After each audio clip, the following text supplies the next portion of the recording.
Thank you for joining us wherever you are. This podcast episode is brought to you by the Old Ways Actual Play team.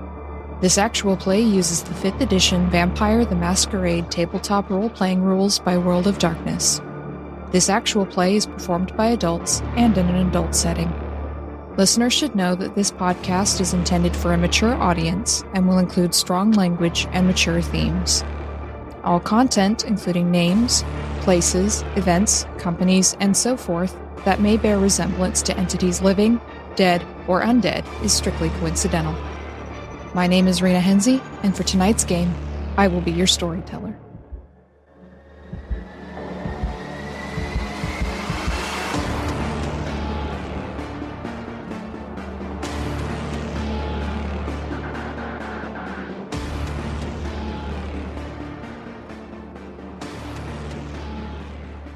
Good evening, everyone, and welcome to another episode of the Old Ways podcast, Vampire the Masquerade Chronicle, Blood Moon Rising. I am your storyteller Rena, and tonight we have a special spotlight episode for you on two of our coterie members. Before we get to introductions, I would like to thank all of our listeners for supporting the show and giving us your feedback, and special thanks to our Patreon backers for helping to keep the show running. We couldn't do this without you.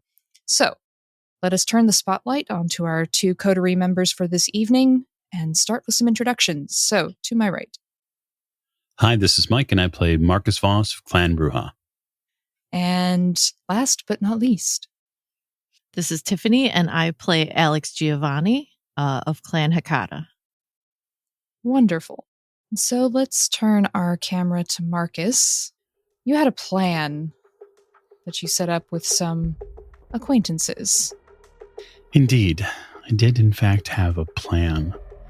So, I think the idea here is to hit them very early, because we have an awful lot to do. But what I would do is start out by swapping cars.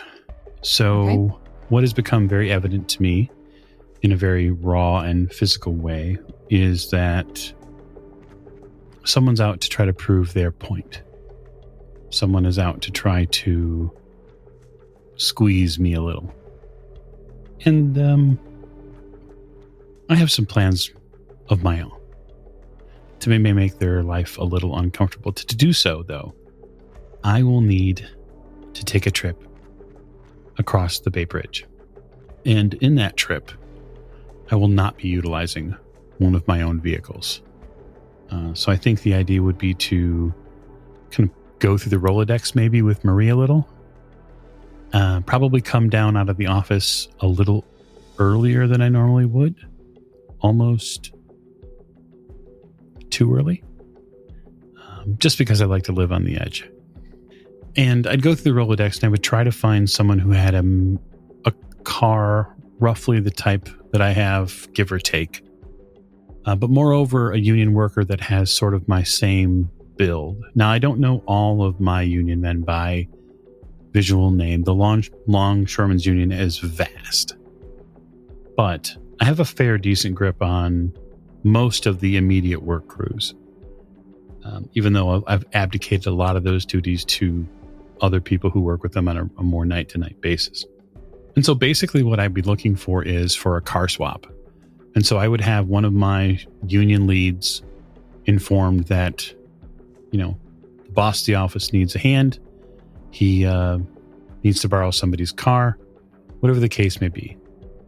And I'd get a hold of that pair of wheels relatively quickly, because what I want is I want to pull that worker off the job, pay them the exact same rate, and what I'm going to have them do tonight is drive my car around and just kind of sort of unknowingly play patsy. I'll have them do simple stuff like go get it washed. I'll have them get the oil changed in it. Simple things that will take time. I really only need a couple of hours, hopefully. Maybe even less, but I need some time. And just in case someone has got their eyes on the hall, I want to make sure that it looks like I'm off doing something. Little misdirection to start the day. Or night, as it were. As it were. Well, it's not too difficult with Marie's help in particular.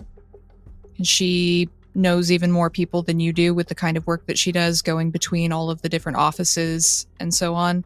And so you're able to get a young man about your height and build with a fairly similar car.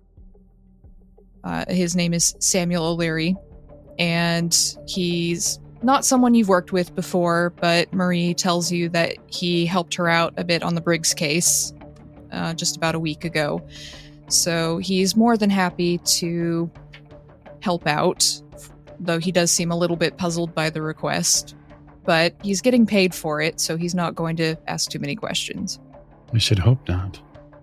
He'll be paid well for it. And once we swap vehicles, my plan is to make a fairly immediate exit across the Bay Bridge. And then once I'm headed over, I will probably ring Fuzzy to let him know that I'm on my way. You head off across the Bay Bridge, and there is a bit of traffic because you are leaving so early. It's about 6:37 p.m., so you do have people who are leaving for the night, people who work until 6. So there's a little bit of traffic, but you're not too inconvenienced by it. And you call Fuzzy. Has he told you where to meet, or is that why you're calling? No, that's why I'm calling. I wouldn't expect to know the movements of the important folks over in Oakland. So you give Fuzzy a call. Picks up almost immediately. Yo. I'm on my way. Where am I going? Fuzzy chuckles and says, well, wanted to keep it kind of like home for you, so you're going to go to a warehouse down at the port. He gives you an address and some brief directions. It's not too far from where you're going to get off the bridge, maybe about a 7-minute drive, and it's down near the water. Oh, okay. Yeah. No, I know where you're at. Let's just keep an eye on the competition while we're at it. Yeah, there's a couple of restaurants out here that aren't too bad. It's been ages since I've been over here. You eat human food.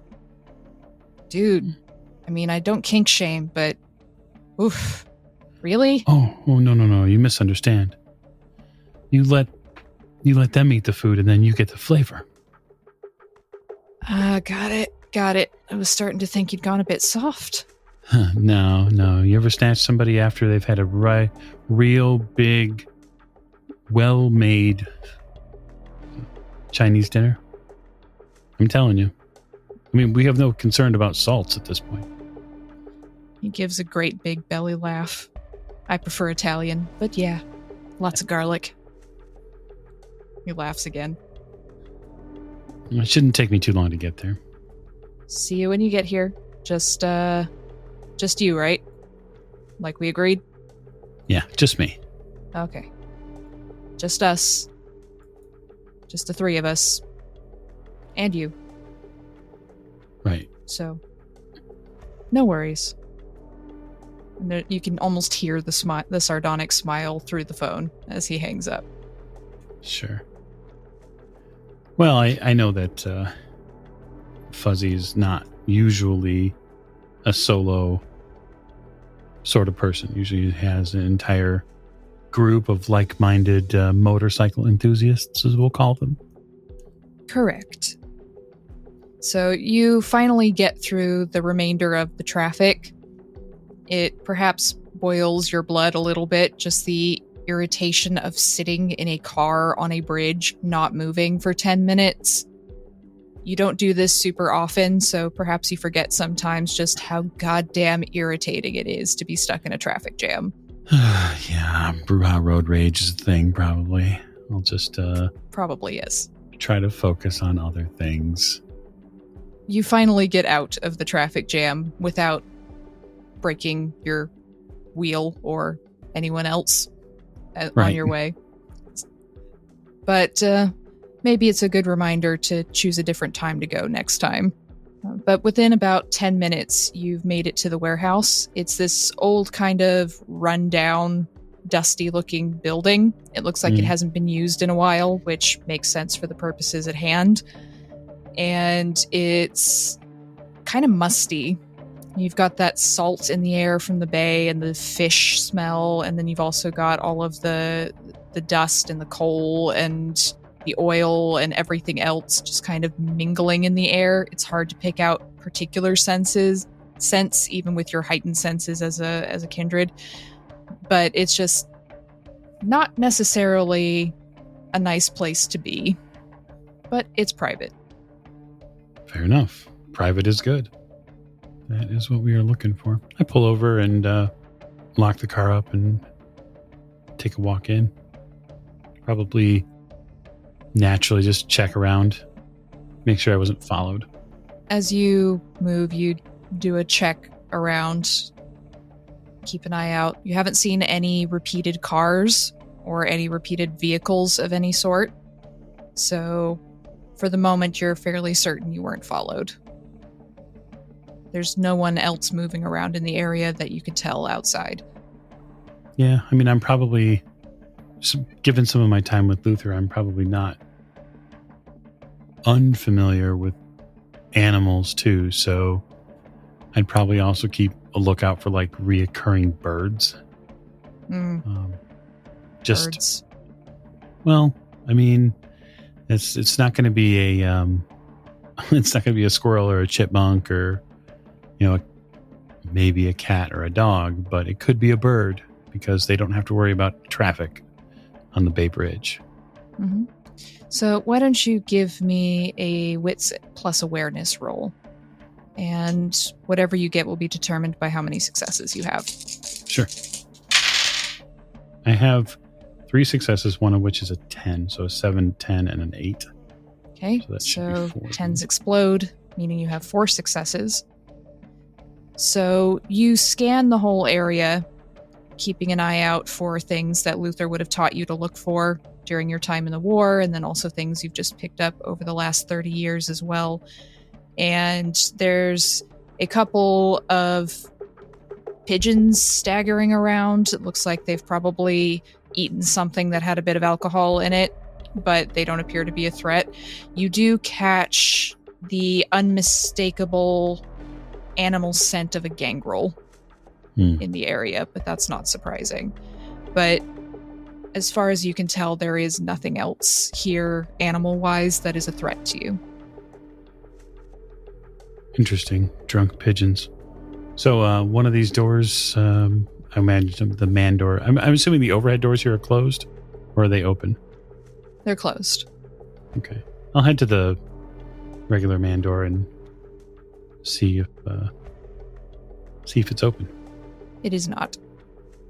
I suppose then I'll knock. You knock on the door, and the door opens slightly, and you see the unmistakable face through the crack of one fuzzy, and he says, "Password?" I probably think to myself just for a second and say, fuck the Camarilla. Fuck yeah. I step and he in. smiles and pulls the door all the way open.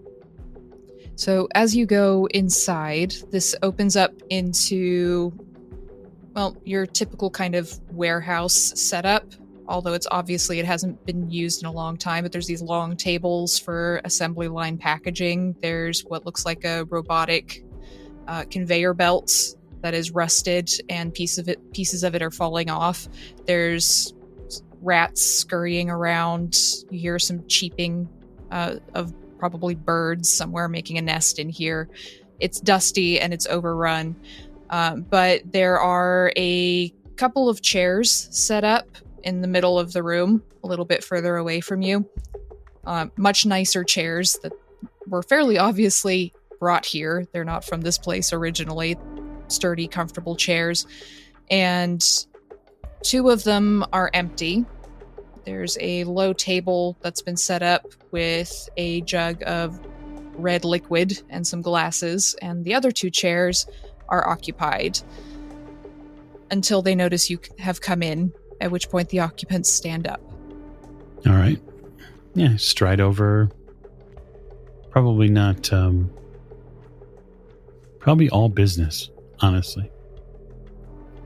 I probably would treat this like a sit down, which is kind of what it is. So the whole atmosphere feels very businesslike, other than Fuzzy, who's not capable of feeling businesslike in life or unlife. But the first person to greet you is a petite, curvy woman, looks to be Iraqi. She's wearing a hijab over her hair, a long tunic, and trousers. Very neat, very well put together, but there's something of the predator in the way she carries herself. And you know this to be Maryam Amrulahi, who is the primogen of the country gangrel, though her presence here suggests she might not be that much longer. I nod to her and give her I probably give her a respectful bow. Not full, obviously, but she is still the leader of a portion of her clan and should be afforded proper respect. She nods her head back at you and smiles slightly. Marcus, a pleasure. Thank you, Ram. Please. Maryam. And the other occupant of the room is someone you already know. Yes, I turn to Dwight. So Dwight is probably shockingly short. He's likely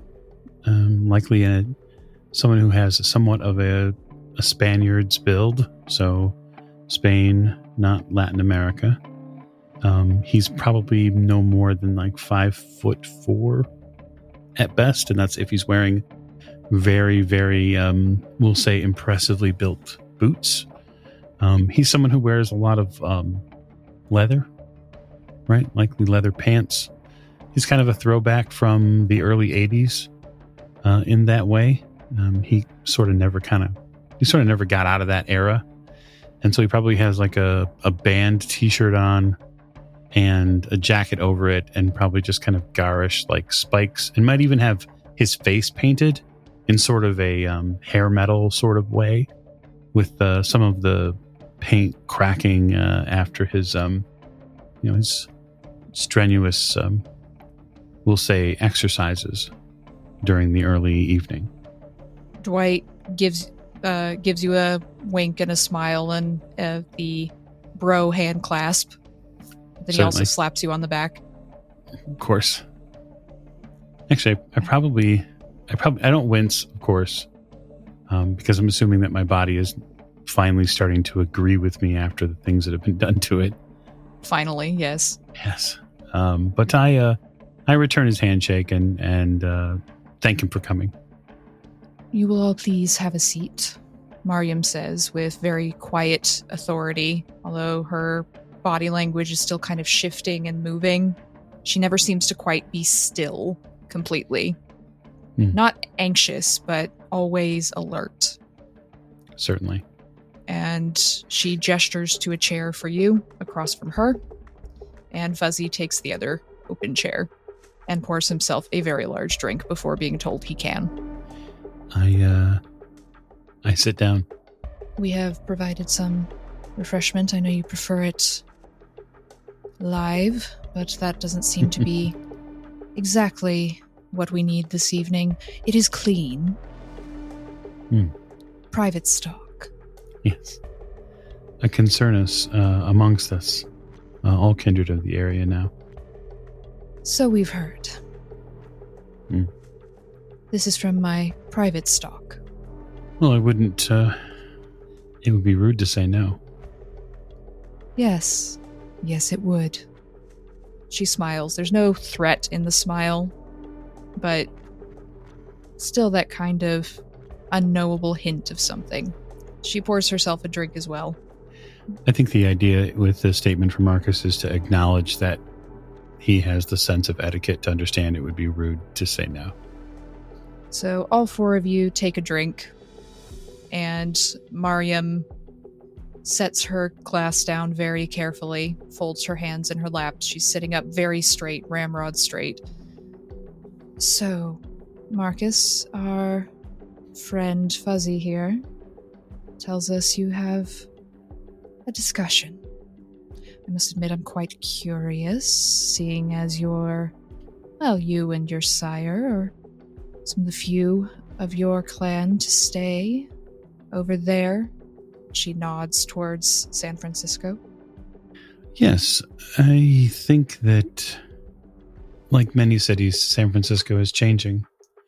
And unfortunately for some, it is changing for the worse. And that is the true nature of my visit. She smiles, flashes a bit of very sharp white teeth. Yes, we saw the change coming. I'm sure you've heard. I did. I heard that there was a discussion amongst your clanmates, going back to when Luther and others from San Francisco visited you. A disagreement. Disagreement. Such a pretty little word. No teeth to it. But yes, our city siblings are not as in tune as we are in the countryside. Maintain human shape too much, not as in tune with their bestial nature. And we knew when we saw the vision that we were given, combined with other things that we've scented and felt, it was time to go. Of course, we'd already been thinking about it on our side for a little while. This was just more of a straw that broke the camel's back. Many of my clan in the past years have left San Francisco for Oakland and beyond, with the beckoning becoming stronger all over the states, and the losses the Camarilla have racked up. Their grip from the White Tower is again attempting to put into order which cannot truly be placed in the order they wish. Dwight nods slowly, and he chimes in with, I heard that Mallet's here. Bet you didn't like that. No. Clearly, William Mallet is a problem, not just in San Francisco, though. No. Kind of surprised he's still here. Should be palling around with his buddies out in Saudi Arabia somewhere. Yes, that's my assessment of it as well. I don't know what's keeping William Mallet here, or how he is somehow not as affected.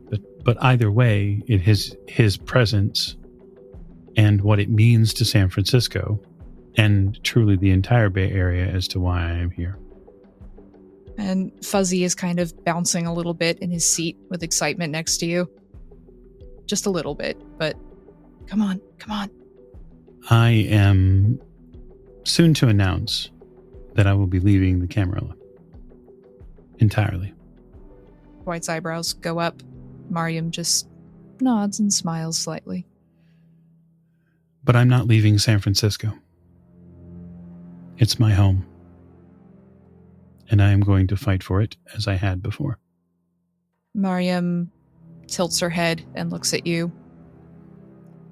Are you establishing a barony in San Francisco? How brave. It's what needs to be done. White Tower's not going to like that. I don't think the White Tower likes anything except control. And let's be clear, they have for centuries existed in a state of constant control over everything that they can put their hands on. And they have done so for the benefit of themselves and themselves alone. And they will tell you, they will tell anyone who will listen, that it is for the betterment of kindred society. And all it truly is to pack their walls with more wealth and more blood and more secrets to perpetuate their own existence. My plan is different. My plan is something new. Oh, why don't you tell us about it? Seems like you're just dying to. Where do we come into this, Marcus? This is truly an offer, actually, in the sense that it would no longer, San Francisco would no longer be off limits. The barony would allow you the stretch of domain that I will be taking charge of would allow you access to certain areas of the waterfront and Alcatraz and Colt Park,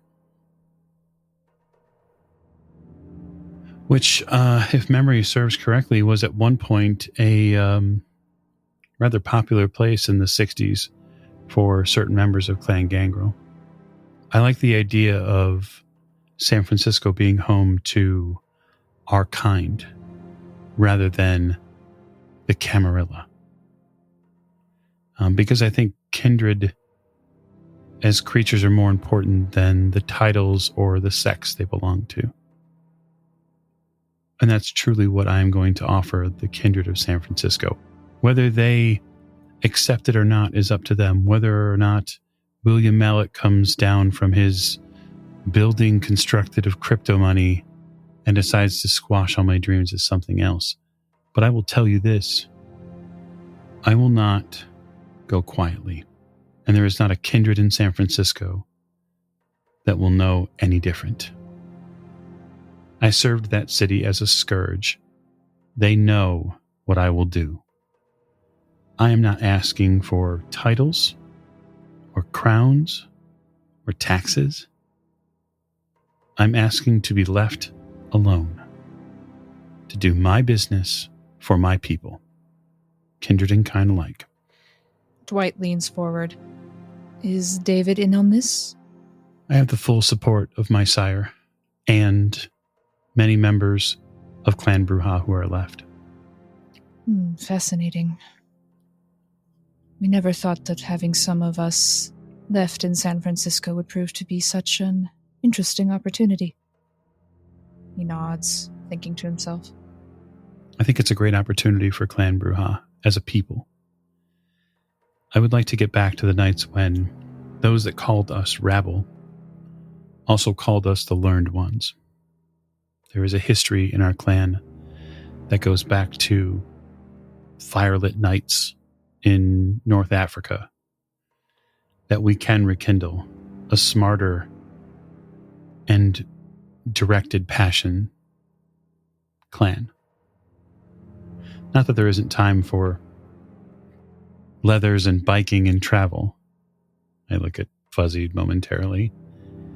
But there is a fire within us that can be repurposed into something better. And that is what scares the kindred in the White Tower. Mariam leans back in her seat. She sips at her blood. And what do you expect from Gangrel in return, Marcus Voss of Bruja? Allegiance on 3 simple ideas. That we agree to protect the masquerade in this territory. We believe it serves us all equally. We have, many of us, seen the horrors of the sect war and what breaches do to our knights. They do not benefit any of us. We agree that the port area is my domain and that anarchs may move freely in and out of that space.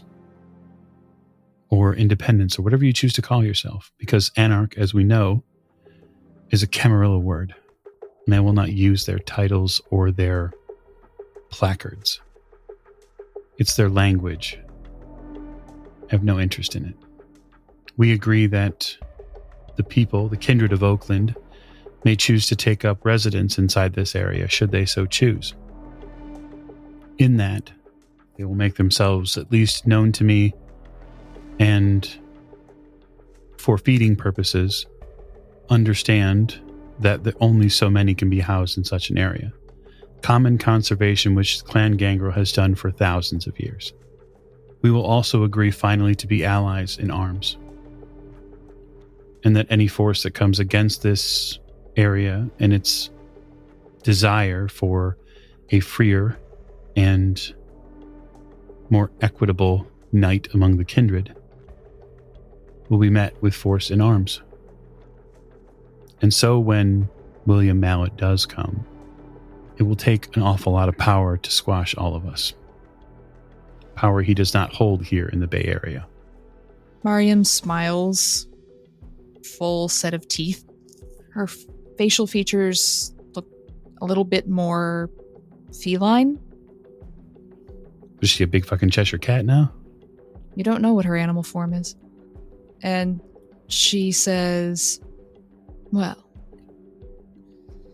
conservation we can agree on. As you know, our tribe in particular out here has been very careful about preservation of all sorts. We protect our home and we protect our feeding grounds. We can also agree to the masquerade. It does us no good to be run off or found. And, well, who wouldn't want a shot at the Ventru if they come? She cracks her neck all around. Then I have another offer for you. In the night ahead, one which will be very busy, I may be stopping at Elysium to make a more formal declaration. One which will set in motion several things. But most importantly, make the kindred of San Francisco aware that they have a choice. That I have no interest in being prince. That is not my aim. But that there can be something other than the chains of slavery which the Camarilla offer. Nay, demand. I would like the attendance of Clan Gangrel. Just my lot, or do you want me to get the city ones in too? They don't have a primogen anymore since you decided to go slinking back into San Francisco with their tail between their legs. I would not be so boastful as to assume to make such a request. Although if you are able to gather both sides of Clan Gangrel, I'm certain that their presence would be welcome in Elysium, where all kindred are equal. Our city siblings have been quiet out of respect for Luther, but he's gone now, sadly. I'm going to keep my composure at that line. They may be amenable. But, we do expect some things in return, Marcus Voss. There's no one-sided deals here. Oh, of course not. And in regards to Luther, if I play my cards right, I'll have a memento for you from his killer. She smiles, licks her lips slightly. I know he was a city affiliation, but we all liked him. Well, most of us. And he's still Gangrel. And when you take one of us, we all sharpen our fangs. I'll be in touch. I'm finished my drink. Fuzzy pipes up with, I'll get the bears. We'll all be there. I'm certain you will. It'll be good to see you, and I'm certain that, the Keeper of Elysium won't be shy about his enjoyment in seeing all of you. Oh, Sebastian's missed us dreadfully. Yes, I think we all have. He used to host the wildest parties. Well, if he plays his cards right, perhaps he can find a port in some of the domain I'll be taking. Fuzzy chuckles a bit lasciviously at that phrasing. Thank you both again. I nod at Dwight and Miriam. Dwight stands up as you do, and he reaches out a hand to shake yours. Mm-hmm. And he holds your grip a little bit longer than a handshake, and he looks at you very intently from his 5'4". It's very hard to make eye contact with you, but he looks up at you and he says very intently, "We were hoping you'd see the light, so to speak. The clan could use you again. And David, I miss that old..." And he rattles off something in Spanish. I'm certain he misses you too, and we'll all be together very soon for the future ahead. Let's hunt sometime. I look forward to it. And he releases your hand, and Fuzzy claps you on the back so hard it makes you stagger just a little bit, Sure. Just because you're still not 100% just yet after your operation. And so he's just overjoyed and bubbling and just very, very excited, a bit like a puppy, a big, hairy puppy. Yeah, that sounds about right. All right, I turn to Fuzzy. I will reach out to you and let you know when. It may be late into the evening. I have a couple matters to attend to. You got it. Got stuff to do, gotta get the gang. Gonna have to get jackets done. He's just rattling some things off. Mariam nods her head at you, and she says, "Mallet better watch out for the pigeons." And she smiles and stalks off into the shadows. Fascinating. Yeah, I head out because I have to go back across that bridge. So, Alex, you wake up with some relief that you have woken up, but you are so fucking hungry. Still fucking hungry. You collapsed into bed yesterday with your suit on. You managed to kick your shoes off, and that was about all you managed to do before collapsing into bed. Your suit is all mussed up. Your hair is sticking out everywhere. But all you can think about is how, even though you fed over the last few days, it never even quite took the edge off. And so you are just hungry. And before you can do anything else, you're going to have to deal with this. Because you can't think. Yeah. I probably call my driver while I'm pacing my apartment and order takeout. Make sure that they offer enough money, and if they have to do a drug test or find somebody that they know is clean, get my takeout and also invite him up for a drink. All right. So you instruct your driver on what to do. He's done this many times for you. The addition of the drug test is perhaps a bit new, but he takes it in his stride. You pay him enough that he's not going to question it. And he goes off. And you pace. And you pace. You don't even have the presence of mind really to change clothes yet, to put on a nice suit or anything. You are just consumed with how hungry you are. And so you've probably worn a few treads in the carpet by the time your driver gets back. Yeah, I was going to say, I probably throw my jacket off, unbutton my vest, probably, unbutton my shirt more, try to get comfortable because I'm not. Yeah, you're just pacing back and forth barefoot, no socks, no belts. The shirt is unbuttoned and hanging loose, and no cravat or anything. And your driver comes back with a middle-aged man. He looks to be perhaps Vietnamese. He's got short, dark hair, and he wears round glasses. He's wearing jeans and a t-shirt. He's just sort of looking around owlishly. Hello? I heard there was a party. Oh, yes. Let me show you. And I'm going to take him back to the room. He looks a little confused at you. He's like, trying to let loose. I've never done anything before. My wife says I need to have more fun. This is not what I was expecting. Okay. Don't worry. You'll understand. And I'm going to push him towards the room. Fast. You push him towards the room. He's a little out of his element here, so he doesn't quite know how to react.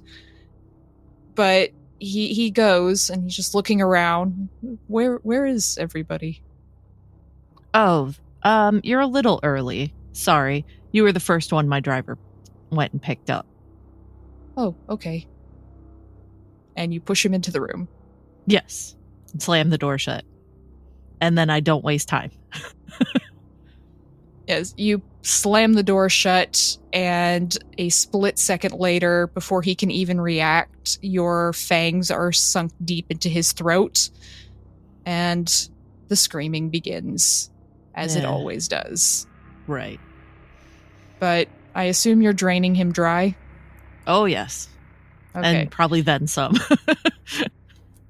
I'm going to turn him inside out like a straw. So you hungrily drink up every last drop that you can pull out of this man's body. You slow down as you get towards the end just to make sure you get everything. Long past when his corporeal form is a desiccated husk. So you have satiated your hunger. You can now drop back down to 0 for draining a body dry. So you take a few minutes to calm yourself. And you rouse your blood, all this fresh power coursing through you. You feel satisfied for the first time in how long? A week and a half?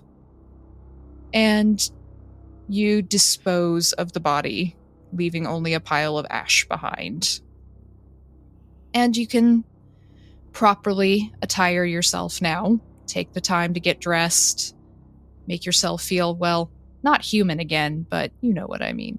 Probably while I'm getting dressed, I probably put out a bottle of, wine, a special bottle, and, have my driver up and so we can talk, but, have 2 glasses and all that. Okay. So you text your driver when it's time for him to come up for your drink, and he respectfully knocks on the door. Oh, come in. So he looks around.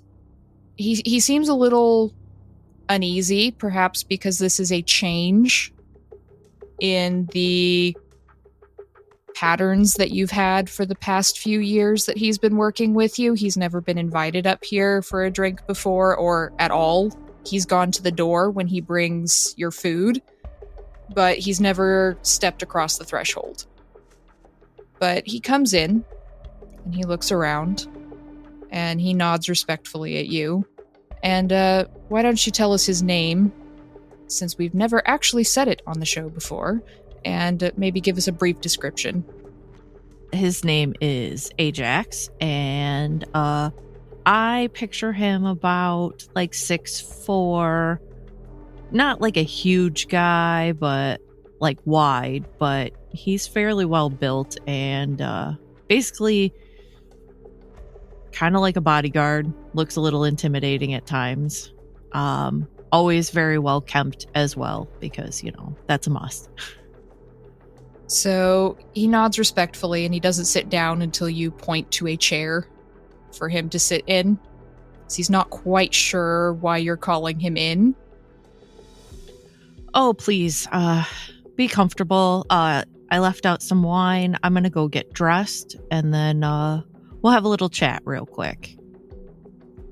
He nods slowly. Is something wrong? Did I break a rule somewhere? He shifts uncomfortably in his seat a little bit. I just think after all these years that maybe we need to upgrade your status. One eyebrow goes up. So that, you can get paid more, you can be an insider more, be privy to more information, be more involved in perhaps my life. because you've proven yourself trustworthy.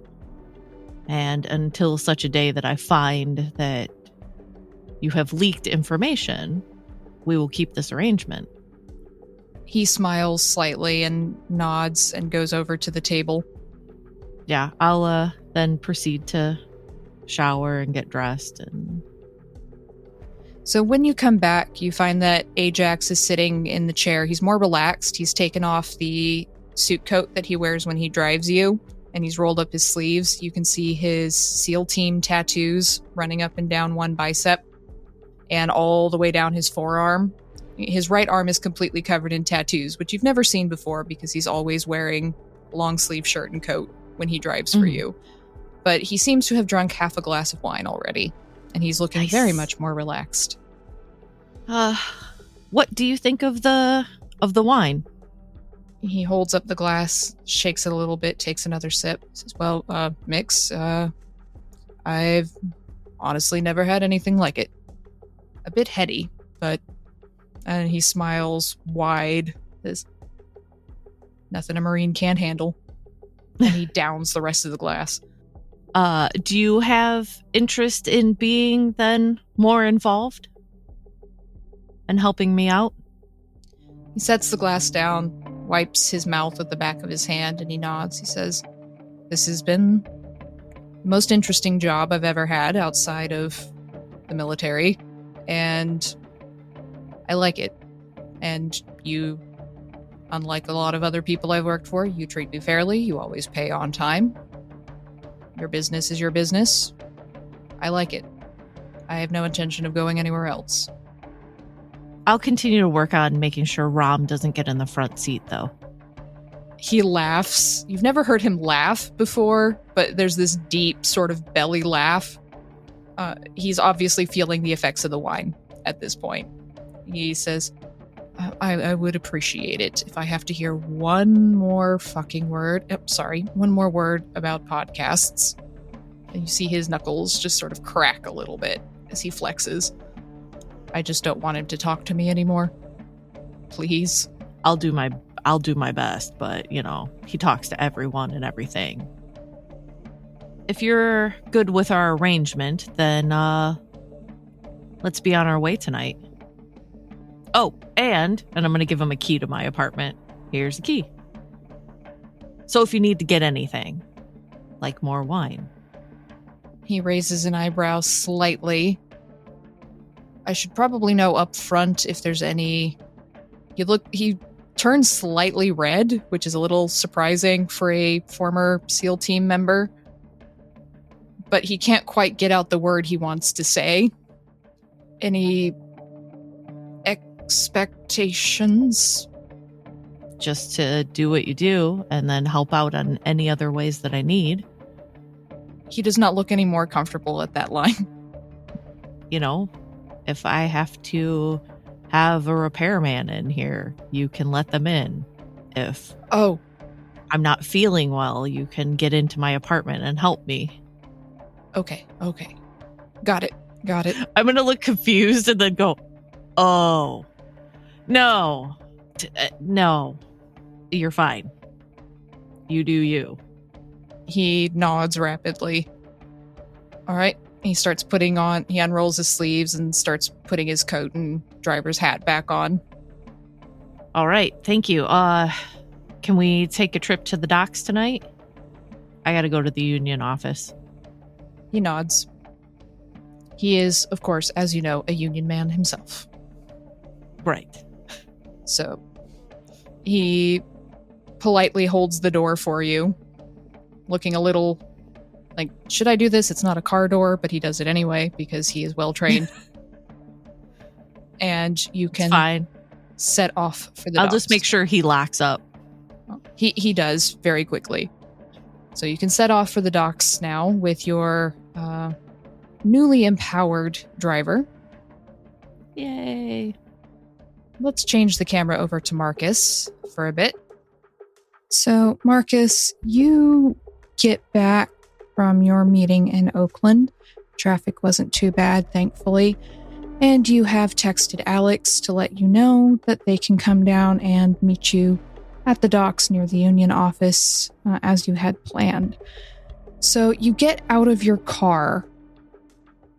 The night has gotten a little bit chillier since you came back across the bridge. You don't know if it's the natural quality of the evening or if it's just the tension building up in the air from everything that's going to be happening over the next few nights. Okay, as you step out into the parking lot, you hear a tremulous voice from a shadow. Like, Marcus Voss? Okay, how far are they? How far is this voice from me? You said it's in a bush, so. They're about halfway across the parking lot. You can see them just sort of slowly moving out of a shadow. I walk over. You see a young man in his early 20s. He's wearing jeans and a t-shirt with the band logo. You can't quite tell what it is. His shirt appears to be wet. He's got a shock of dark hair and very familiar facial features. And you recognize your brother's grandson, Carson. This is your brother Jason's eldest grandson. Kept an eye on your family, even if you haven't interacted with them. And this young man has no idea that you're related to him at all, but he's standing there and you know who he is. And as you get close to him, you catch the distinct scent of gasoline. I step back. I take a step back. Stay right there. He holds out a hand, a trembling hand. His eyes have gone kind of milky. They have this, not quite like a Malkavian going into a vision, but you recognize the unmistakable signs of someone has used dominate on this young man. And he's holding out a trembling hand with a lighter in it. And he looks at you in confusion and fear and terror, and his hands are shaking as he says,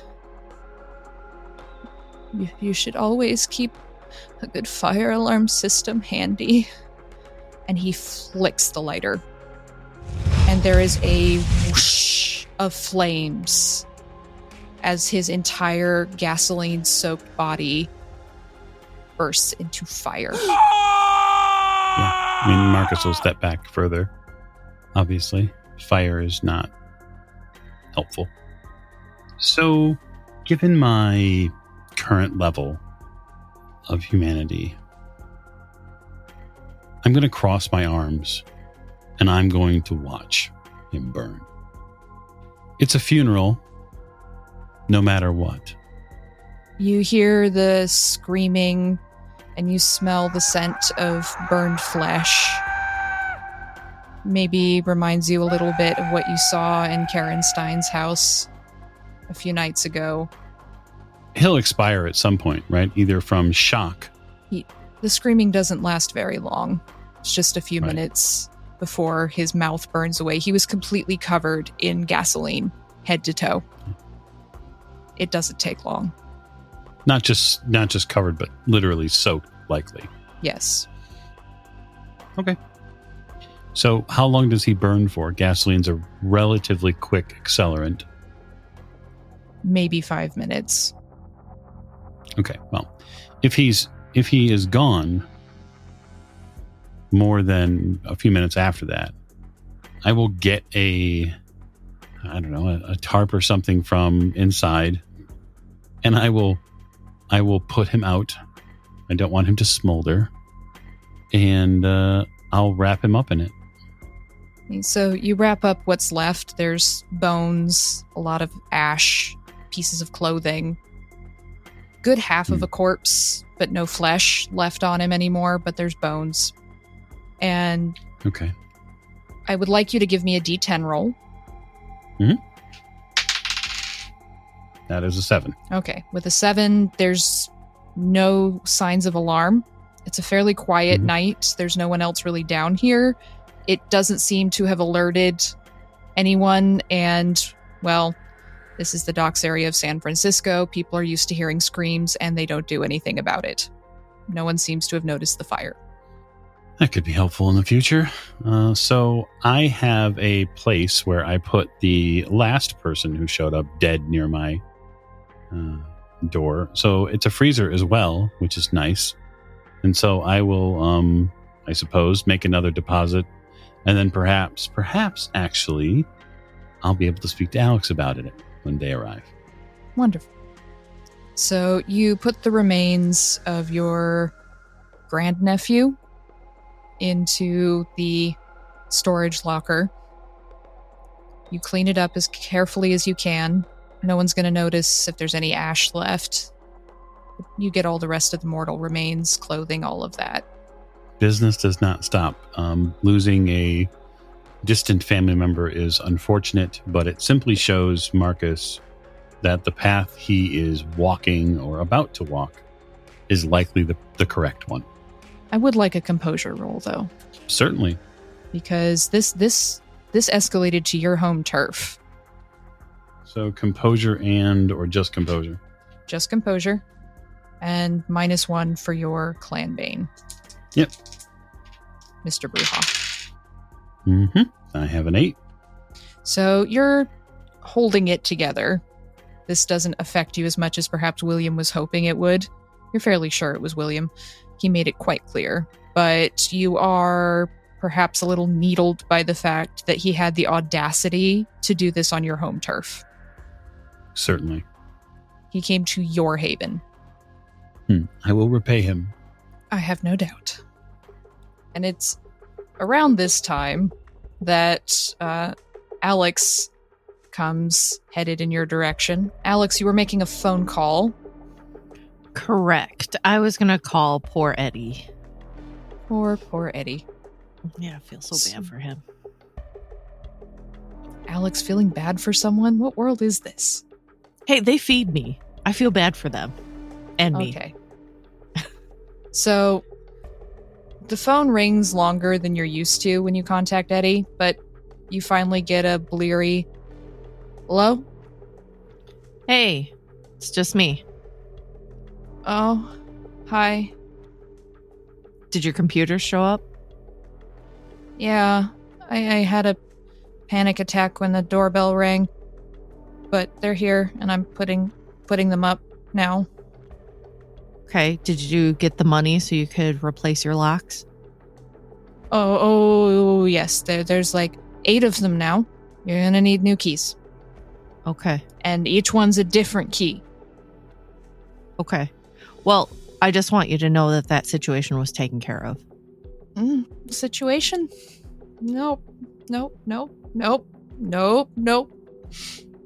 And you can almost hear him shaking his head violently as he's saying no. Nope.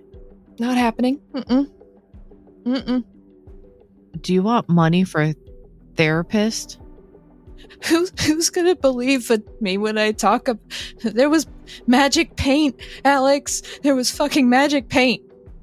No one's gonna believe me. They're gonna think I was doing drugs again, and then I'm gonna... And he just starts crying on the phone. Well, you could leave that part out. Oh. Or at least go talk to your doctor about, getting something to help you. If you want, we can move your apartment. Yes. Later, new computer first. Gotta fix. Don't know what happened. Been like 2 or 3 days or more, I don't know. But I'm missing things. And he's just kind of babbling now. Okay. Well, I just wanted to check in with you. I didn't want to scare you, so I just called. I'm going to leave you alone for a few days. When you find a nice place, like what you have, let me know and we'll get movers and we'll get you moved. Okay. And maybe therapy. Maybe. Okay. And if you want, not that you want something like, because how long have you been with me? Several years? 5 years, 4 months, and 3 days. Yeah. And 3.5. never has anything like this happened. But No. I would like to employ more of your friends so that I don't have to lean on you so much. I can't think about that right now, but I'll think about it later, okay? Sorry, Okay, I can't right now. My brain isn't working. Okay. Well, you call me and you let me know when you find a place. Okay, you got it. All right. Talk to you later. Thanks, Alex. And as you hang up the phone, you turn into the parking lot. So, Marcus, you see the Lincoln pulling into the union office parking lot, driving over the few ashes still remaining. Oh, how poetic. Tell you my employees are a bunch of work. I say to my driver as we pull in. I await their driver and all of the pomp and circumstance that goes along with it. So your driver, or Ajax as we shall call him now, gets out, nods his head at you, Marcus, and then he opens the door for you, Alex. Marcus, Ajax's scent has changed slightly. I smirk. Yeah, I'll get out of the car and walk up to Marcus. Good evening. Seems like we had the same feeling about that meeting. Let's talk inside. Sounds good. Oh, I'm going to look over and be like, oh, by the way, I got your card. I don't know whose card you got, but I got yours. And I'm going to give him the card that was on Eddie. Okay. All right. Marcus, Alex hands you a card that's identical in shape and size to the one that you retrieved from Greg's body in Dima's dungeon. It's got the same kind of neat handwriting on it. And it says, distract the Bruja, but don't kill him. We want him alive at the end. I smirk. How nice of them. Indeed. Does that mean that they want the rest of you dead? I don't know. I mean, I guess it depends what the other cards say. I'm assuming they purposely mixed them all up so that we would all have another secret. Well, they just have a perception. And the perception is that perhaps the Coterie members don't trust one another.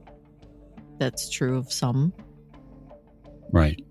And so they're likely hoping that in the interim that we wouldn't work together because our kind are naturally suspicious. Sure. And I also think that in certain circumstances we may not work together. We might not, but I think in this one we might. Come on upstairs. I'll follow him. So I'll lead Alex upstairs to the loft area with the probably slightly out of place leather furniture. Like the downstairs of the union office feels very much like a place where workers would come in and out. There's a lot of desks here. It looks like a regular office space, but probably not a very, what we would say, high scale or high. It's not like the place where Mallet was. Obviously, it's not that nice of an office, right? Because it's purpose built. Upstairs is slightly different. So I have like a couch, a very long couch, and then two chairs, all leather, and then I have a table, and on the table there are basically, under glass, there are newspaper articles of like key union events for longshoremen, things that have happened in the city. So you'd see a paper from the 30s that would talk about the number of longshoremen that were killed by the police during strikes. And you'd see like basically the parade of union rights as they grew in the city for 70 or 80 years. It's not at all neatly lined, right? It's a collage, right? So there's a little bit of messiness to it, depending upon how particular you are. It's nice up here. It's a little nicer than the office downstairs, sure. I smile. Table. I would offer you something to drink, but I'm sure you've attended to that by now. Oh, I feel much better. You look better. Thanks. I was a little worried the last time I saw you about how you were going to make out, but it seems that whatever Vince has done worked. Yeah. And I always find a way. I don't go down that easy. Not without taking a few with me. But yeah, I would love to hear your reaction to that meeting. Biggest thing is I think priorities are wrong. I think it's bullshit that we're worrying about the prince right now when we have other things that are more important. I personally think that if the prince is going to go down by their own doing, let nature take its course. I don't think the prince is going to go down by their own doing. I think that the White Tower sent Mallet in to decide what the issue was. And when they surmised that the prince could no longer hold the city like the Camarilla expects them to, and there were cracks of this have been happening for years. They left Primogen council seats unfilled. They decided on whims how things would happen. And it could be for a number of reasons. For all we know, the prince is suffering the beckoning, and it's unraveling them. Either way, I'm at a crossroads, and I've made a decision about what I'm going to be doing with my existence. And part of that is going to be staking certain boundaries, important boundaries, between myself and some of my clan members, and likely members of the Camarilla. Here's the issue. If Mallet believes the prince isn't fit to rule, which they are in effect saying by not saying, and having us secret the prince away, for what reason, I have no idea. To be another pawn somewhere else, to live, to fight, and breathe unlife another day, it doesn't matter to me. What matters is what will be left. Mm-hmm. And that will be a city ruled in absentia by William Mallet. Yeah, I'm eager to just get him the hell out of the city, personally. I'm done. I am done. I don't know how I got drug into this other prince business. I fulfilled my end of the favor. I am not a part of the Camarilla. I don't have, I don't have this loyalty or this, duty to do this. Personally, I want him out of the city. I want to get the Sabbat the hell out of the city. And I want to go about my business, to be perfectly frank. All of that seems reasonable. I don't have any interest in living in a city under the rule of William Mallet, whether it be him or whether it be someone he puts in place. I think he's going to find that San Francisco is a little too free of a city for them to control with some gauntlet. Well, I think that's been the problem for a long time. I mean, you got the other ones sitting right across over there. Just a hop, skip, and a jump away. The Bay Bridge is not far. So we agree that William Mallet is the problem. Yeah. I've been trying to avoid him like I avoided the plague back when. If we agree that he is the problem, what is the solution? I don't know. At this point, for me, I feel like I don't have enough support. So mostly I'm just trying to appease him enough to get him to leave and stay off his radar. Objectively, I don't think appeasement's going to work.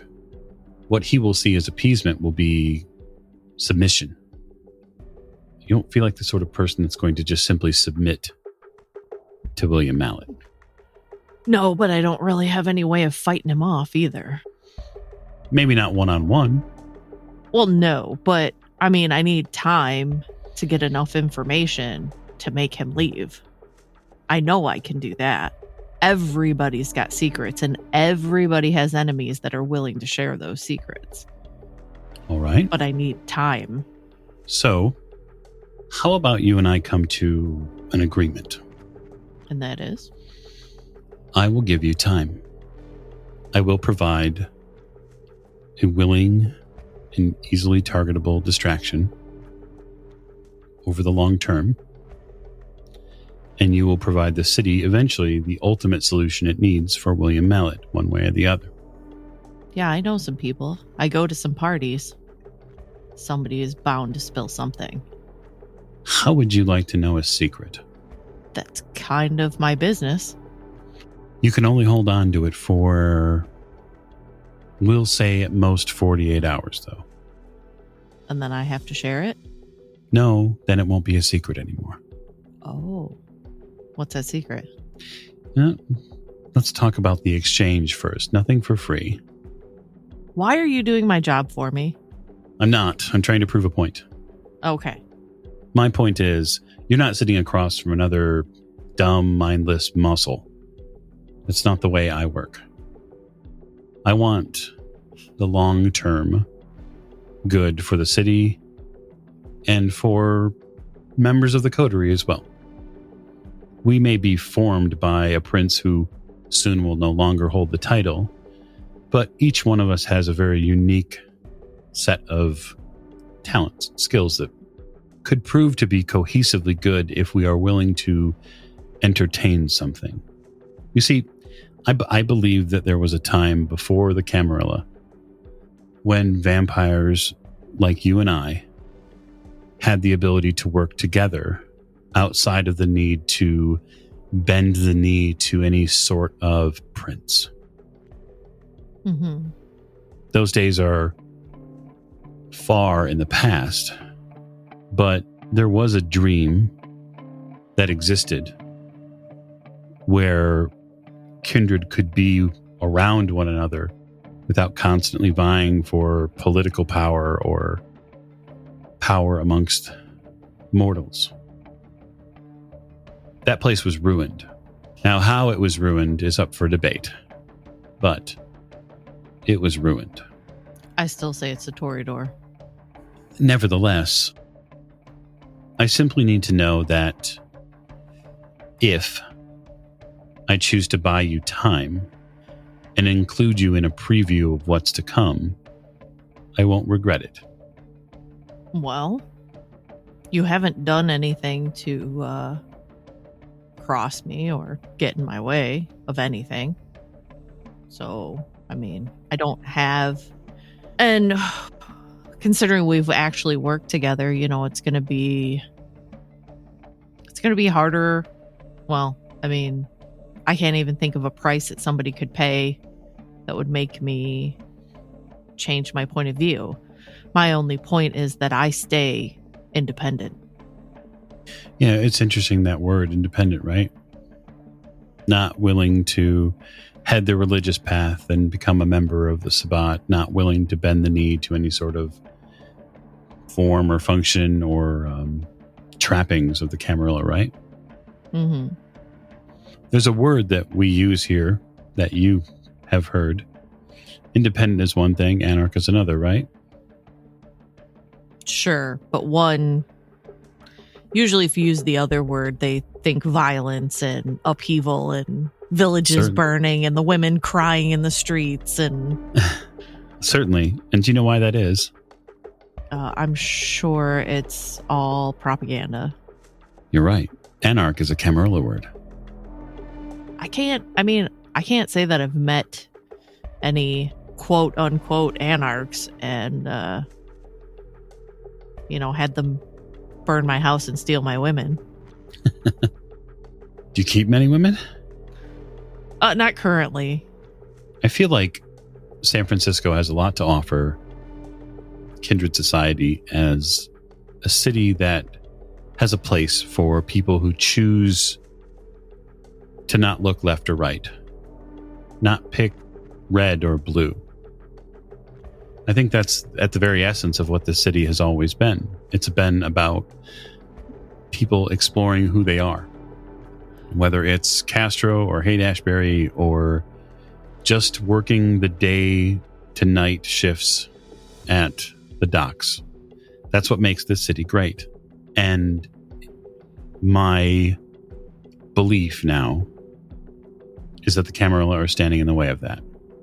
Yeah, as long as, the city doesn't plummet into complete chaos, I'll see this city through a lot. I already have.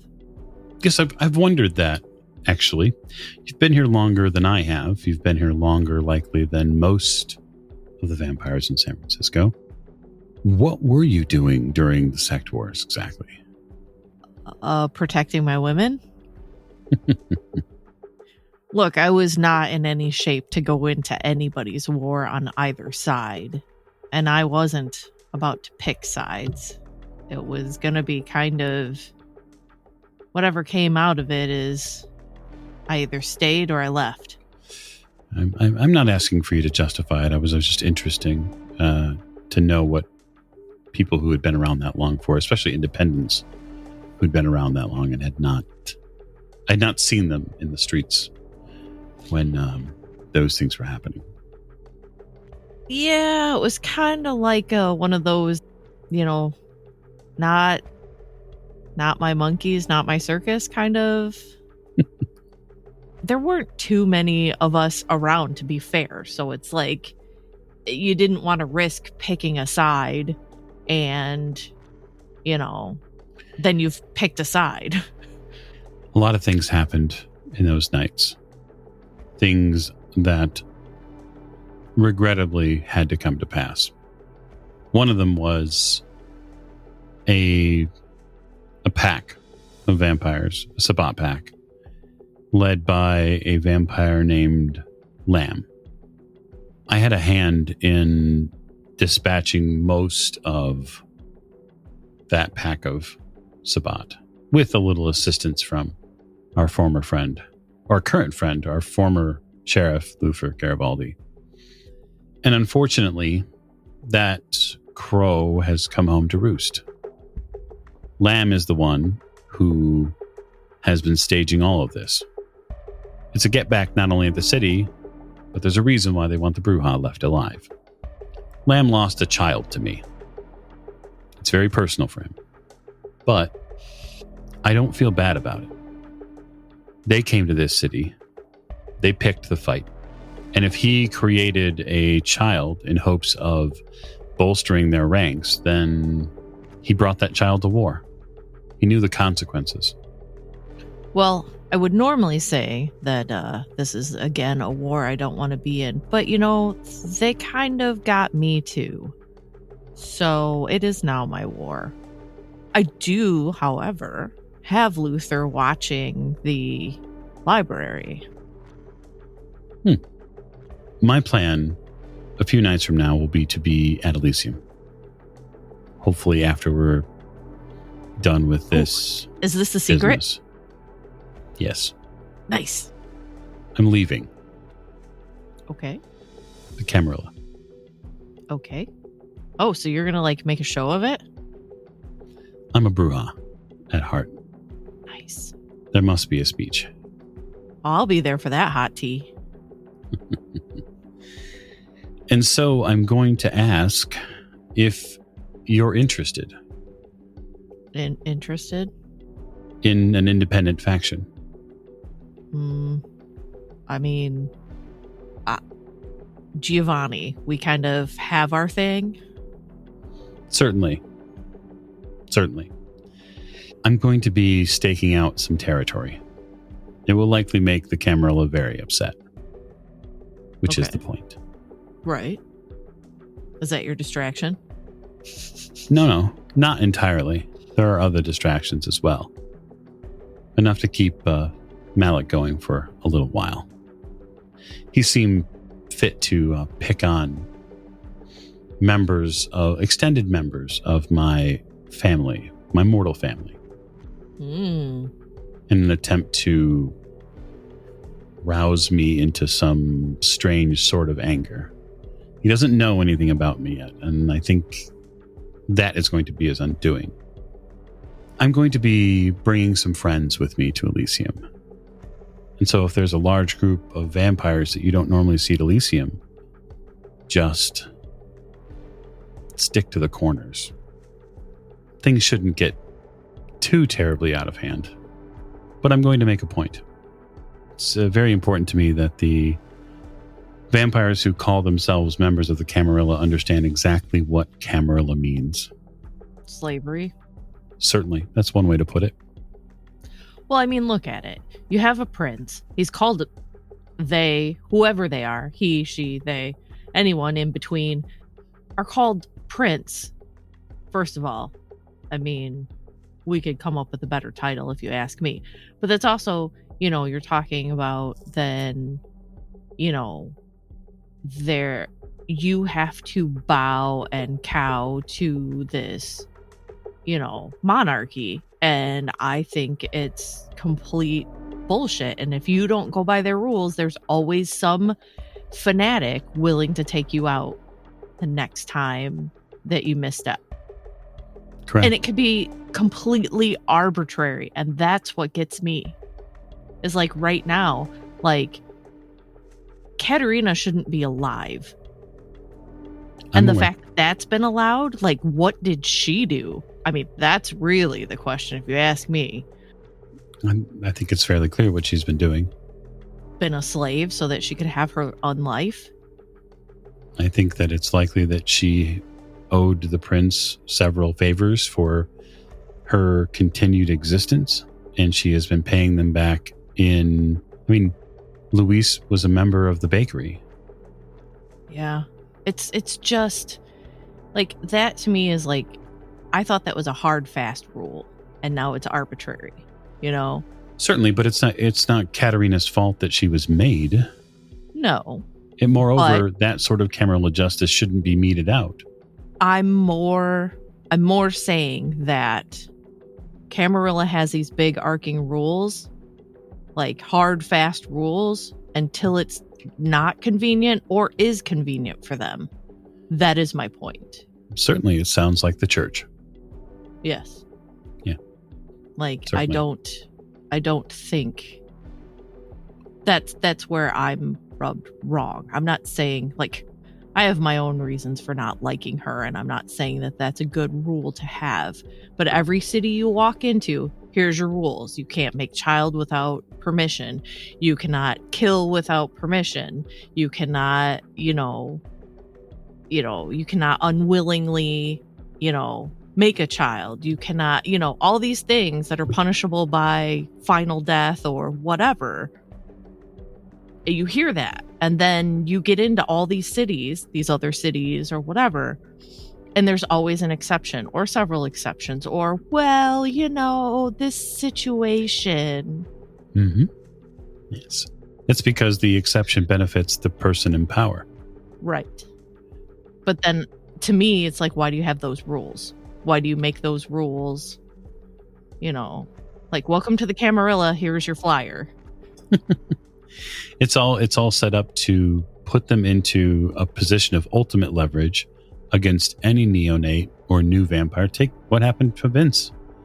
I mean, he is subject to them in the same way. And the Tremere or the Prince could have killed him outright for not being a prepared vampire. It's that simple.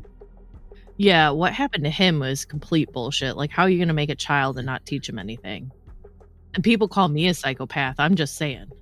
I think that's at the crux of the point for me, Alex. But the point is that the system has long since failed, and people know it, and people choose to bow to it still because they don't want some overarching elder to come down and pound them into the ground. But now with many of the elders gone to the Middle East, there are many cities and smaller and larger that are being left to neonates to figure out, and even some younger elders, as some might call us, to figure out where things land.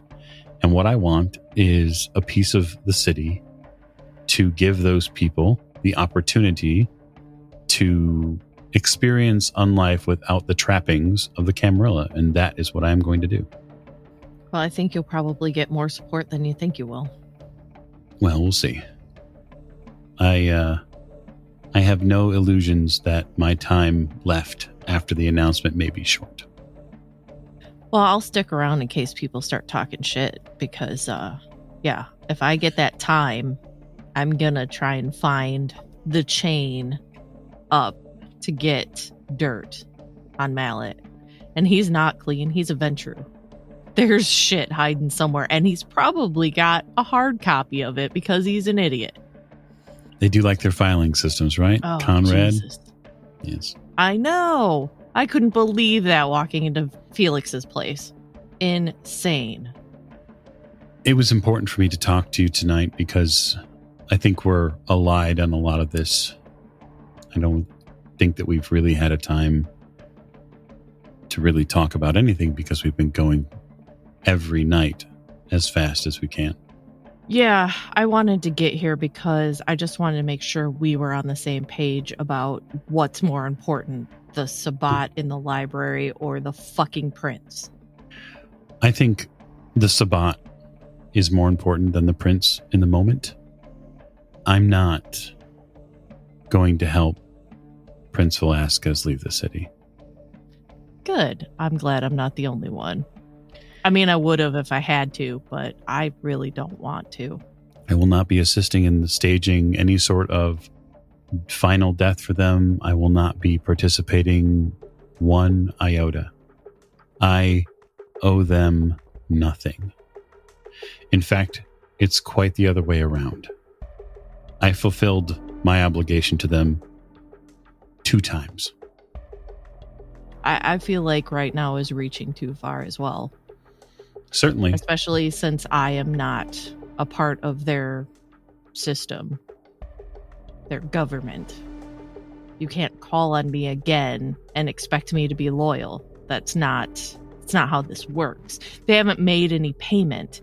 Now, if they pay me, not in money, you know how I go. If they pay me, I'll help. But it better be good. Certainly.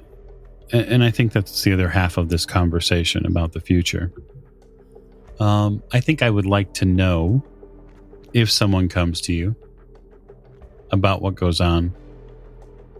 If they target me through you or attempt to, I'd at least like the first right of refusal before you do any work. You're a business person. I understand that.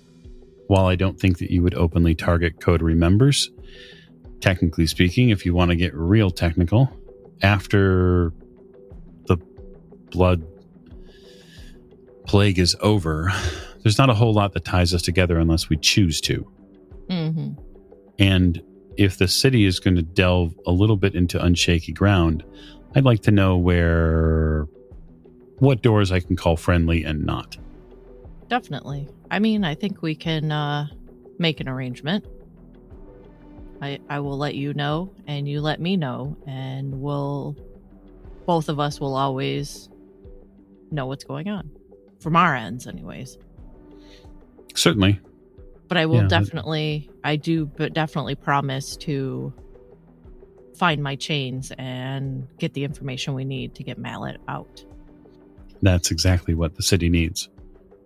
And it's not, so we're clear, it's not about ruling for me. I have no interest in ruling anyone.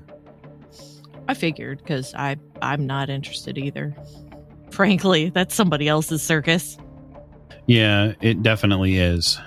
That's assuming that position is even an open position after everything happens anyways. It's not the way it works with the Camarilla. They assign. No, I'm saying, is this going to be a city that a prince can be assigned to? No. Right. Exactly. My plan is to make sure that William Mallet and his White Tower understand that they're no longer welcome in San Francisco. And if that means I have to drag him kicking and screaming out of his fucking building, then I'll do it. Well, I will provide any information that I can to make that happen. We should likely consider watching the building. I know that Luther's busy right now keeping his eyes on the library, but perhaps it might be reasonable to occasionally retask him to go and snoop around that big old building and see what he can find out. Well, he does complain about being bored a lot, so I'll just add that to his list. But once we know what we need to know, once we have eyes potentially inside the building on multiple levels, we can better keep an eye on what's going on with him, at least to some extent. And there are no castles that cannot be broken.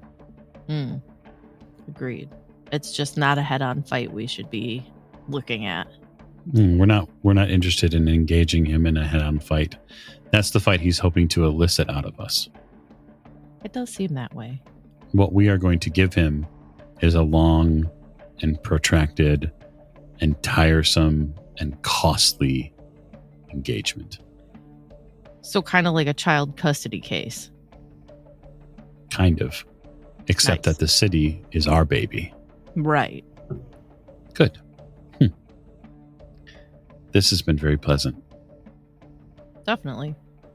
Now, can I see you out? Yeah.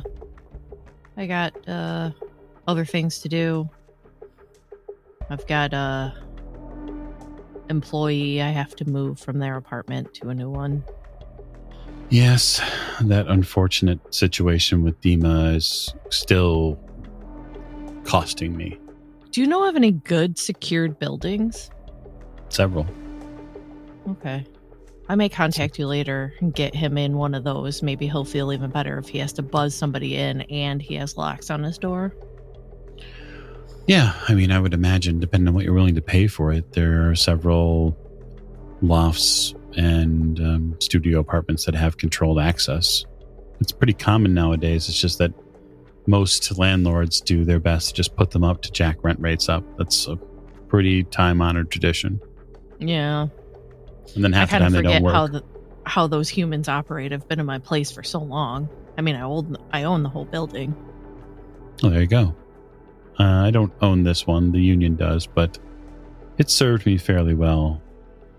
Yeah, so I'm gonna take Alex downstairs, not to the gym area because I don't want them to see that, and I'll take them into the freezer area where we keep things. And so I will open up the freezer, and you will see a blue tarp with probably some brown and black, like ashen detritus out of one corner of it, and I'll open it up, and there'll be whatever's left of, I know we said that there were bones and whatnot, but likely whatever's left of the flesh of a corpse, like probably some of the inner fat chunks that have been burned to the bones. And I'll kind of cast a wide hand down and say, this is the relative that I lost this evening when they appeared in the bushes outside the union office and proceeded to light themselves on fire. Okay. Well, That is the extent that William Mallet is willing to go to at this point. Interesting. And so I guess what I'd like to know is if there's anything we can glean from that, and could we maybe see who they were talking to when they died? I don't know the extent of your abilities in as much as you do, so I know you had a vision of Luther's death. Is it something to be formed now? I can see what I can do. I just consider it research into a potential enemy. Yes. Okay. Nope, I failed. Well, the Hand of Fate is going to allow you to re-roll that. Oh my god, a Hand of Fate roll got played. That's amazing. And I succeeded. Excellent.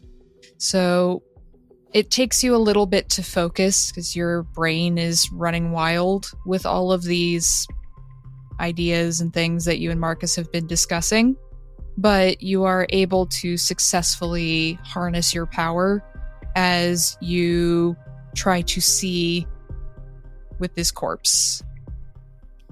And so, Marcus, you see kind of what you saw at Luther's apartment all those nights ago, where Alex's eyes just kind of go white and they go rigid. They're not on their knees looking down at a body this time. They're still standing, but their hand is touching a bone and they are frozen almost in time. So, Alex, what you see is you see from the viewpoint of this young man. Unlike with Luther, where you were just sort of watching as an observer, this time it feels like you are watching through this human's eyes. And you see him, you're moving towards a door, the bell has rung. You open the door, you hear a male voice saying, "Can I help you?" And then you see what you know to be William Mallet standing there with his walking stick with the hammer-shaped handle and a slight smirk on his face, and that tall bodyguard of his standing behind him with her arms crossed. And you hear William say, "Yes, I rather think you can." And you see William's eyes flicker, and you feel this body that you're wearing go kind of rigid. And you understand, you, Alex, understand that you are being affected by Dominate, this body. And so the body is moving even though you are kind of looking through it. And William says, "Come along, we don't have all night."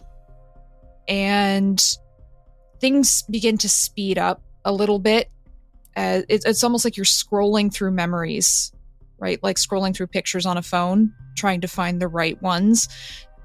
This young man gets into the car with William. He doesn't speak. He's just kind of staring straight ahead, and you hear things that William is saying to him. But you also hear things that William is saying to his bodyguard, Tiana. And you hear William talking about how he's going to fight fire with fire, and that if you leave one weed in the garden, it will choke the entire garden before too long, and that we have to pluck this weed. And then you scroll a little bit more, and this time you're in a house. This body is in a house, and you're sitting in a chair, can't move, obviously still under Dominate, not tied up or anything, just sitting there, not moving, not blinking. And William is giving you instructions, saying, when you see him, say his name, say it for me now. And then the voice says, "Marcus Voss, very good." And then when he comes close to you, you're going to tell him that you should always keep a good fire system on hand. And then you're going to light this. And he puts in your hand a little lighter. And you feel your head looking down at it and then looking back at him, and your body starts shaking like it's trying to resist. And William puts out a hand on the shoulder and grips it tightly and makes eye contact and says, "You will do this." And you can feel your will to resist draining away as much as you're fighting it. And as you scroll through these memories again, you see you're fighting them off.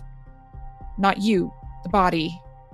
A husband, children, 2 toddlers, fighting, can't do this. But that voice, William's voice, is overriding everything. And then you flick again, and you find yourself in a bathtub, completely clothed. But it's not water. It's gasoline. And this tall woman, who you know to be Tiana, Williams' bodyguard, grabs you by the scruff of the shirt and drags you out of the bathtub and marches you out of the building. And you hear William saying something in the background. Not quite sure what it is, but then you realize Tiana doesn't quite hear it either, so she stops and she turns and she asks him to repeat what he's saying. And he says, "I've always liked the idea of starting a war with fire, and perhaps pay a visit to our little Tremere friend on your way home." And Tiana nods and marches your body down the street. And then she lets go. And she looks at you with those cold, hard eyes. And she says, "You know what to do. Go on."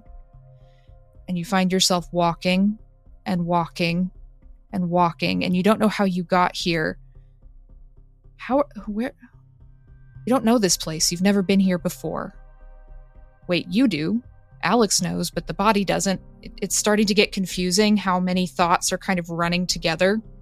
And you can feel this young man, Carson, that's his name, fighting these words that are reverberating in his brain over and over and over. You can see images, his dog, his house, his kids, school recitals, marrying his husband. He's trying to fight with these images and he can't, because that's how powerful William's dominate is, his hold on this young man's mind. And you can almost feel yourself being pushed to a corner of it as you're looking through it. And you kind of disengage a little bit. You have to, because you can tell what's coming next as you see Marcus coming out and you hear the voice out of this body calling his name. And you see Marcus turning and looking and coming closer. And then you see the hand trying so hard. It's shaking. It is physically shaking as if it can break this control. He doesn't want to do this. He knows that small bit of him that is still in there, that is not being controlled, knows what's going to happen, and it's screaming inside his head. But as he and Marcus speak, his thumb flicks the lighter, and all you feel is unbearable agony as the flames leap up the body. And Alex, you can almost feel the heat. Even though this is a memory, this is a vision, what he is feeling is linked to what you are feeling because you are in his body right now.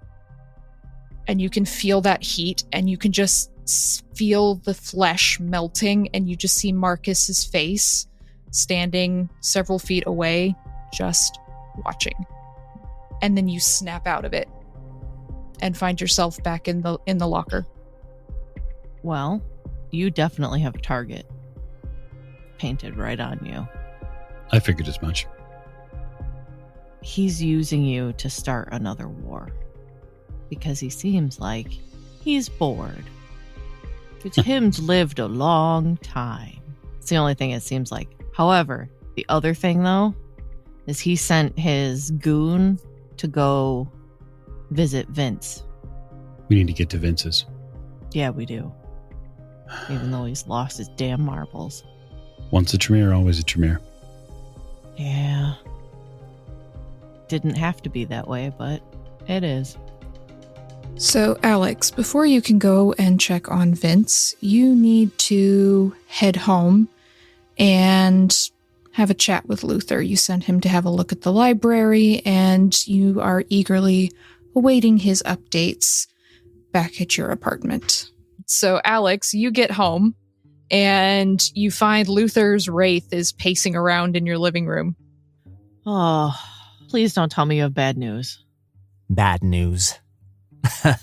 Bad news? Well, I don't know. What would you consider bad news? The guys at the library, is that bad news? No, that's where we want him. Okay, well, he's at the library. Well, at least he Right. was. However long it took me to get from there to here, he was there. Okay, how many were with him? There were 3 other Tremere there, all doing stupid Tremere shit. Writing, talking about blood, chanting, that bullshit. Gah, the chanting. They wouldn't stop chanting. Fuck, I thought I got away from that when I died. Jesus, fuck the fucking Tremere. Agreed, but okay. So 3 other Tremere, anybody else? There was a Malk. The Malk was doing some kind of channeling stuff. And he puts his spectral hands up near his head and waggles his fingers. There were a couple really weird ones. Like, you ever meet a Zamitzi? I don't know that I have. Well, they probably got one. Because there's a lot of body-modded ghouls. They've taken over the basement. A lot.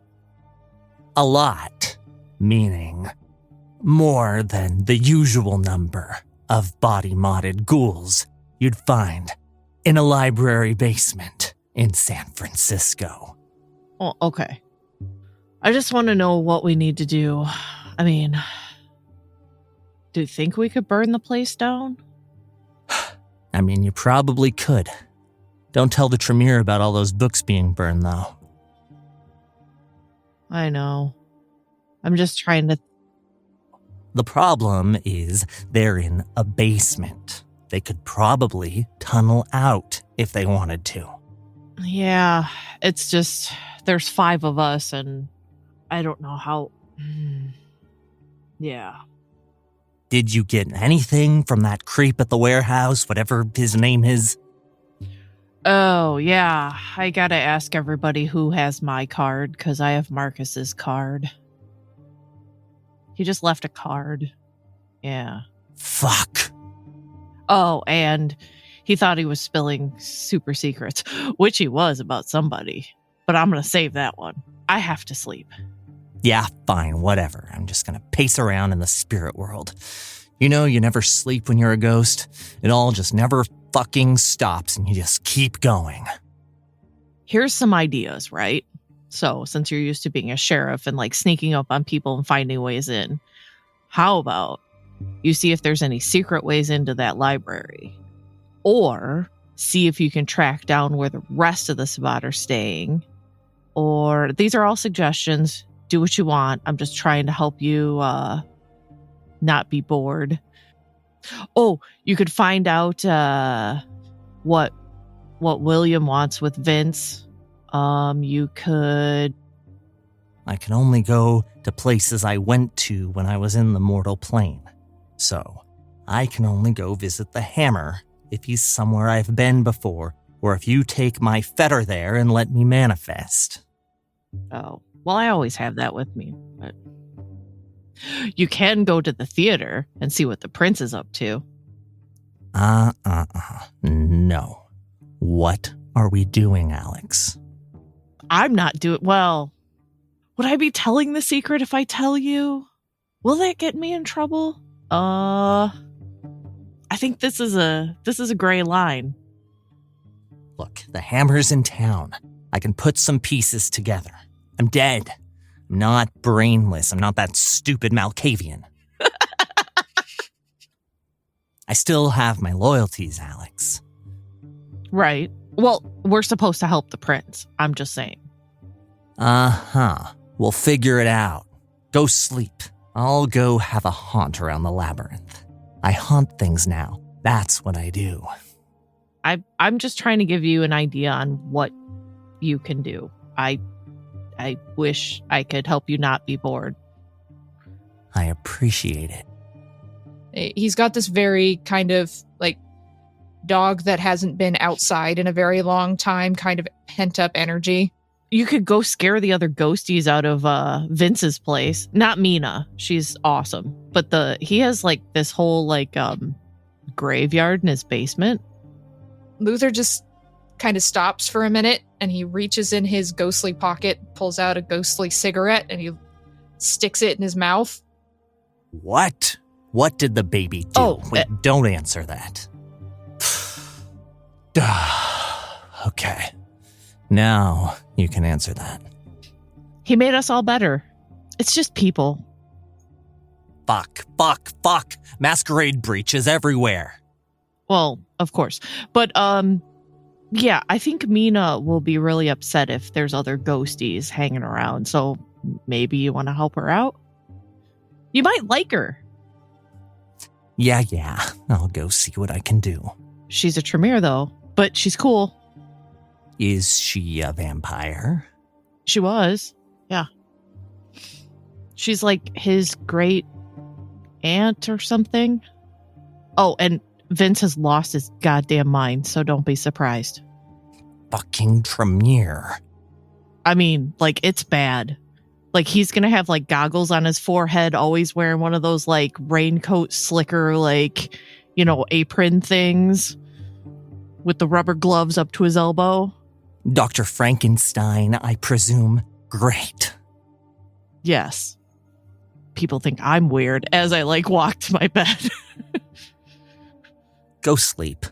I'll go back to haunting things. Thank you, everyone, for listening. We will turn in next time for part 1 of our 2-part finale. Thank you and good night.